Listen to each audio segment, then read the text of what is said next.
प्यारे बच्चों नमस्कार। आज की ऑनलाइन क्लास में आपका स्वागत है। प्यारे बच्चों, आज हम कक्षा 8 विज्ञान विषय में अध्याय 13 ध्वनि कार्यपुस्तिका के प्रश्नों को हल करेंगे। जो बच्चे चैनल पर नए हैं या जिन बच्चों ने अभी तक चैनल को सब्सक्राइब नहीं किया, सब्सक्राइब कर लें, लाइक कर दें और शेयर कर दें। तो शुरू करते हैं आज की क्लास। दो गतिविधि एक है, 2-3 मिनट के लिए चुपचाप आंखें बंद करके बैठ जाओ और आसपास से उत्पन्न ध्वनियाँ सुनो।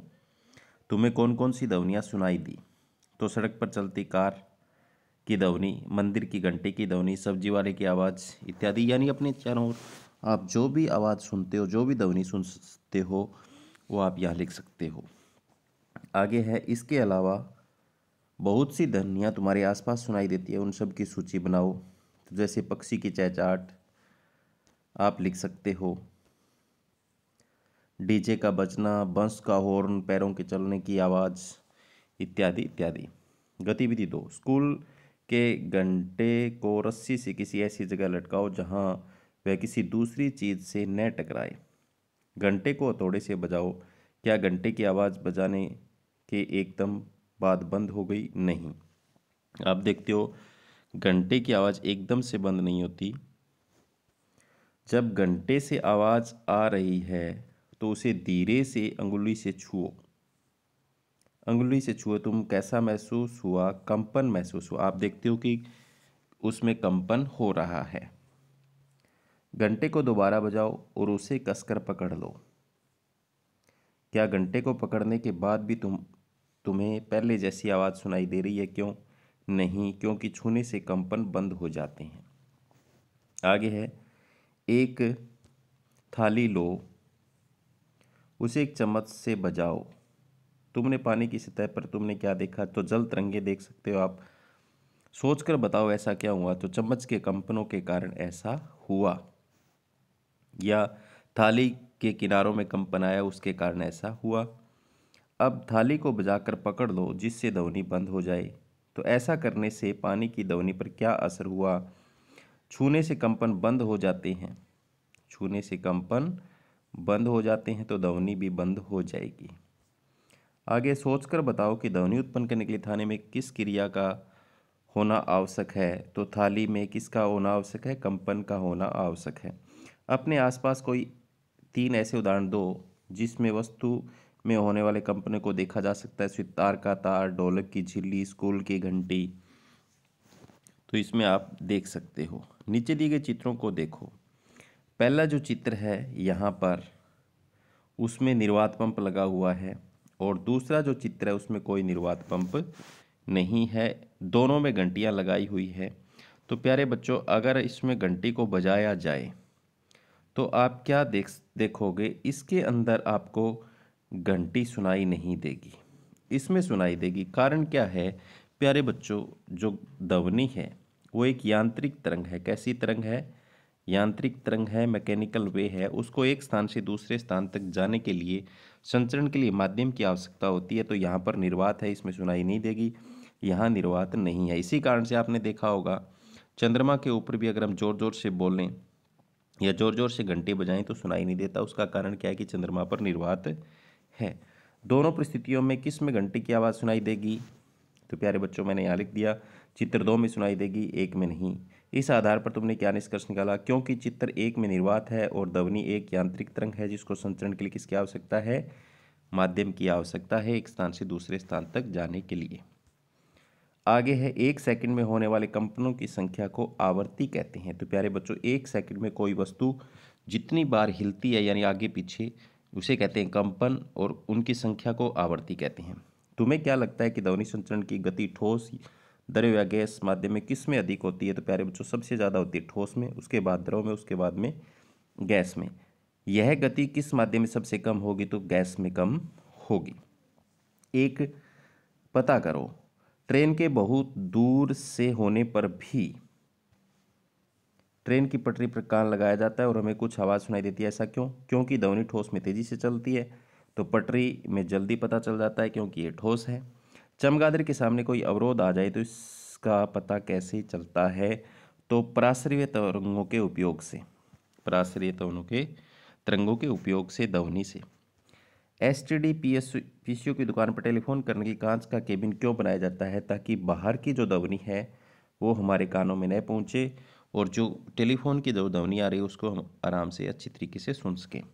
नीचे कुछ ध्वनियाँ दी गई, उनके तारतों के आधार पर छांटकर सारणी में लिखो। ढोल की आवाज़, सीटी की आवाज़, पुरुषों की आवाज़, महिलाओं की आवाज़, मच्छरों, भिनभिनाहट, बच्चों की आवाज़, ढोलक की आवाज़। तो उच्च अधिक तारतों की ध्वनियाँ पतली एवं तीखी, निम्न कम तारतों की ध्वनि मोटी अथवा भारी। तो हमने यहाँ पर लिख दी सीटी की आवाज़, महिलाओं की आवाज़, मच्छरों की भिनभिनाहट, बच्चों की आवाज़। ये अधिक तारतों की होती हैं, पतली और तीखी होती हैं। ये क्या होती हैं? कम तारतों की हैं, ढोल की आवाज़, पुरुष की आवाज़, ढोलक की आवाज़। आगे चलते हैं नेक्स्ट। सही व गलत को छांटो था गलत कथनों को ठीक करके लिखो। तो प्यारे बच्चों, पतली यानी उस तारतों वाली ध्वनि का आयाम अधिक होता है क्या? बिल्कुल नहीं होता, गलत दे रखा है यहाँ पर। तो यहाँ गलत दे रखा है, इसको हम सही करके लिखेंगे। तो लिख दिया है, अधिक की जगह कम कर दिया है। आगे मोटी यानी निम्न तारतों वाली ध्वनि का आयाम कम होता है, तो यहाँ ये भी गलत दे रखा है। मोटी ध्वनि होगी उसका आयाम अधिक होगा। ठीक है, तो यहाँ पर भी तारतों कंपन गति पर आधारित होता है, बिल्कुल। जिसमें ज़्यादा कंपन होंगे तारतों उतना ही ज़्यादा होगा। आवर्तकाल अधिक हो तो आयाम भी अधिक होगा, बिल्कुल होगा। एक वस्तु मध्य स्थिति से कितनी दूरी तक विस्थापित होती है उसका आयाम होता है, तो समय भी ज़्यादा लगेगा, आवर्तकाल ज़्यादा होगा। आगे है, अपने विद्यालय या घर के खाली कमरे में जाकर अपने दोस्त का नाम पुकारो, फिर किसी ऐसे कमरे में जाकर अपने दोस्त का नाम पुकारो जो सामान से भरा हो। तो प्यारे बच्चों, खाली कमरे में आवाज़ गूंजती है, क्यों? क्योंकि सामान ध्वनि को अवशोषित कर लेता है। तो खाली कमरे में आवाज़ दीवारों से टकराकर वापस आ जाती है। तो सामान जो भरा उसमें आवाज़ गूंजेगी नहीं, और जिसमें नहीं भरा उसमें गूंजेगी, क्योंकि दीवारों से टकराकर वापस आ जाएगी। कोई ऐसे दो उदाहरण बताओ जहाँ तुम्हारी आवाज़ वापस सुनाई देती है। भवन से कुछ दूरी पर खड़े होकर आवाज़ लगाने से, कुएं में आवाज़ लगाने से, या खाली कमरे में आवाज़ लगाने से। आसमान में बिजली की चमक पहले दिखाई देती है और बादलों की गड़गड़ाहट की ध्वनि बाद में सुनाई देती है। तो ये तो सिंपल सा कारण है प्यारे बच्चों, क्योंकि प्रकाश की चाल ध्वनि की चाल से ज़्यादा होती है। जो जल्दी चलेगी वो पहले पहुंचेगी। आगे है, निम्न कथनों को पढ़कर सही गलत का निशान लगा हुआ, गलत कथनों को ठीक करके लिखो। तो कंपन करती हुई वस्तुएं अपनी माध्य स्थिति के इधर उधर जिस अधिकतम दूरी तक विस्थापित होती है उसे आवर्ती कहते हैं। आवर्ती यहाँ गलत है, तो यहाँ आयाम आएगा। एक दोलन पूरा करने में लिए गए समय को आयाम नहीं कहते, उसे कहते हैं आवर्तकाल। तो आयाम गलत है। प्रति सेकंड होने वाले दोलनों की संख्या को आवर्तकाल नहीं कहते, आवर्ती कहते हैं, तो ये भी गलत है, यहाँ पर आवर्ती लिखेंगे। कंपन की आवृत्ति जितनी अधिक होगी तार उतना ही अधिक होगा, ये सही है। आगे है, ध्वनि के संचरण के लिए माध्यम की आवश्यकता नहीं है, तो ये भी गलत है। यहाँ पर नहीं की जगह क्या आएगा? होती है। नीचे दिए गए वाक्यों के रिक्त स्थानों को पूरा करें। खाली स्थान कंपन करती वस्तु द्वारा उत्पन्न होती है, तो ध्वनि पैदा होती है कंपन करती हुई वस्तु से। मनुष्य के कानों के लिए सर्वव्यापी की आवृत्ति का प्रास 20 हर्ट्ज से 20,000 हर्ट्ज के बीच है, तो ये आ जाएगा खाली स्थान में। कंपन का आयाम जितना अधिक होगा ध्वनि की प्रबलता उतनी अधिक होगी, तो इसमें आयाम आ जाएगा, इसमें प्रबलता आ जाएगा। आवृत्ति को हर्ट्ज में मापा जाता है, ये आ जाएगा, हर्ट्ज में मापा जाता है। निम्न में दिए गए वाद्य यंत्रों को देखो, इन सभी में एक बड़ा खाली बक्सा क्यों है?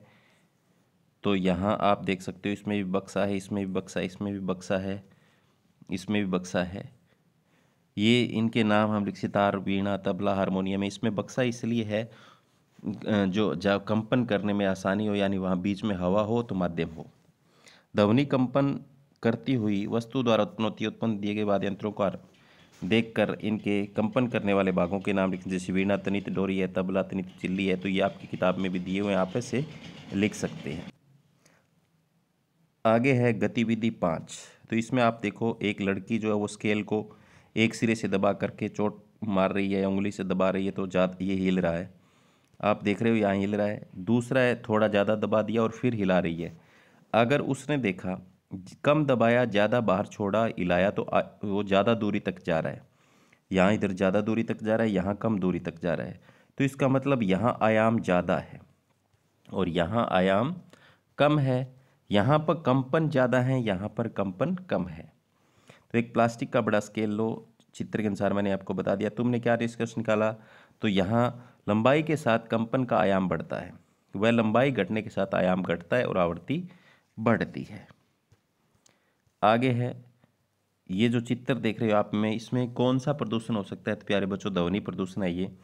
दिए गए चित्र में किस तरह से प्रदूषण की बात की गई? तो ध्वनि प्रदूषण की बात की गई है। इस प्रदूषण के क्या कारण हो सकते हैं? तो लाउड स्पीकर, वाहनों के हॉर्न, तेज आवाज़ में गाने सुनना, डीजे बजाना, कारखानों, फैक्ट्रियों की आवाज़, बहुत सारे कारण आप लिख सकते हो। इसकी वजह से हमें किस तरह की परेशानियाँ हो सकती है? सिर दर्द, बेचैनी, अनिद्रा यानी नींद न आना। इससे बचने के लिए कुछ उपाय सुझाव। तो प्यारे बच्चों, वाहनों में साइलेंसर का प्रयोग करना चाहिए। सड़कों के किनारे पेड़ लगाने चाहिए, क्योंकि पेड़ ध्वनि को सोखते हैं, इसलिए सड़कों के किनारे पेड़ लगाए जाते हैं। उद्योग कारखानों को शहर गांव से दूर स्थापित करके हम इन से बच सकते हैं, यानी ध्वनि प्रदूषण से बच सकते हैं। तो प्यारे बच्चों, ये था अध्याय 13 ध्वनि कार्य पुस्तिका के प्रश्नों के हल जो हमने किए। उम्मीद करता हूँ कि आपको समझ में आया होगा। धन्यवाद।